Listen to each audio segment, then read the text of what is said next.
I wanted to take a moment to talk about Sober October. I've been seeing it a lot in my feed lately, and Sober October is just like Dry January. So there's 2 times during the year where we see that a lot of people come together and do a challenge of getting rid of alcohol in their life for 1 month.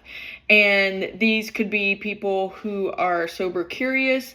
Maybe it's somebody like me, because I tried to participate in all of these things before I truly got sober, who deep down inside really, really, really wants to make that change or feels like they know that they need to, but just kind of dipping their toe in the water. Again, that's what I would call sober curious.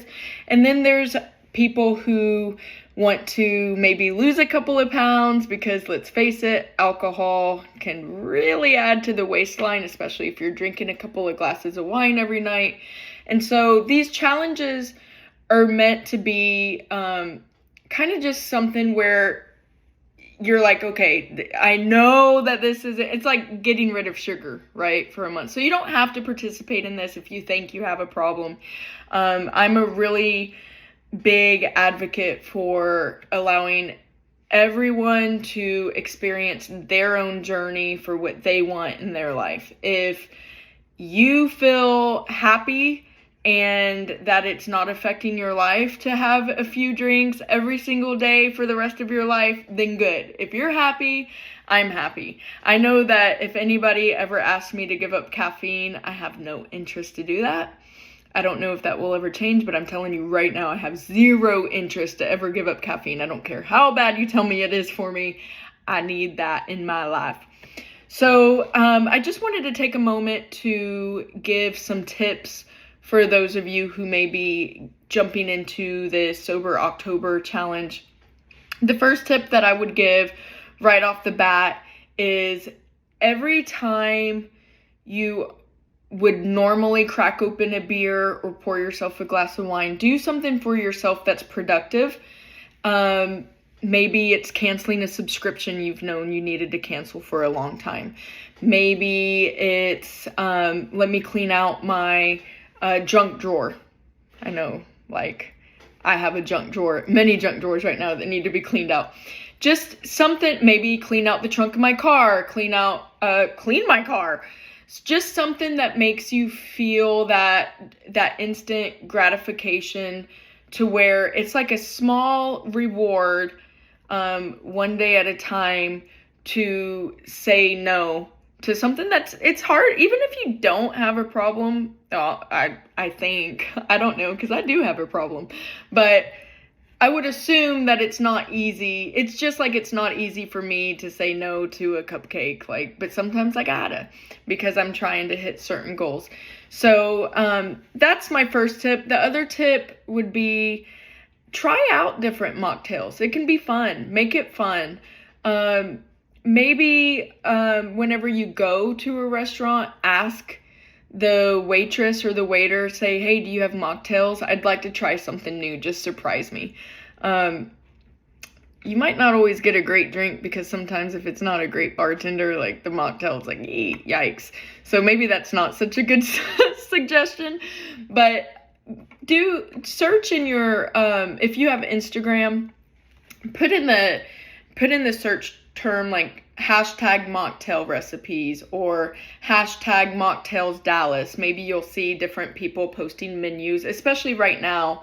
Obviously, hashtags Sober October, you're going to see a whole bunch of other people who are participating, and that's always great too, because you feel less alone, right? You can comment on other people's stuff and see what they're doing. I know through the rest of this, or through October, I will get on and search in LinkedIn hashtag Sober October. If any of you guys are posting anything about it, or sharing any of your experiences, I will definitely be commenting on those and following you.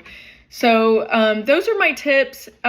Definitely want to give the disclaimer that if you are dependent on alcohol, it is very dangerous and potentially fatal to just quit drinking cold turkey. So obviously talk to your doctor and just really get real with yourself and make sure that you're not trying to just quit cold turkey if you feel that you may be dependent on alcohol. And I do also I created a 12-week starting over program. I basically went back in time and tried to remember everything that I dealt with and all the things that I did when I first quit drinking. It's basically like, if you like these videos, it's like 7 hours of content of me talking in front of the camera, just sharing my own experiences, becoming vulnerable so you can process your own feelings. If you need access to it and you need it for free, reach out to me. I never want anybody to not have access to something that's going to help them if they can't afford it.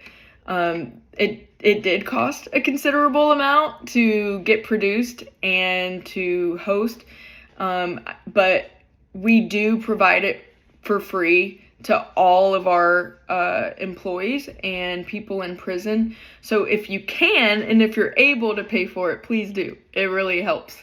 But if you don't, God's got my back in the back end. I definitely would rather people be able to have access to this information than to not. I do not want money to be a barrier. So, Sober October, who's in? Tell me in the comments. You gonna do it? It's definitely a great way to just have a simple reset. Even if you just have a couple of glasses of wine a week, instead of picking up that wine glass and thinking to yourself, what can I do productive? That's a lot of productivity in a month. So I can't wait to hear your experiences and, what happens as a result of trying out, giving up alcohol for 31 days. Everybody have a great day. Bye.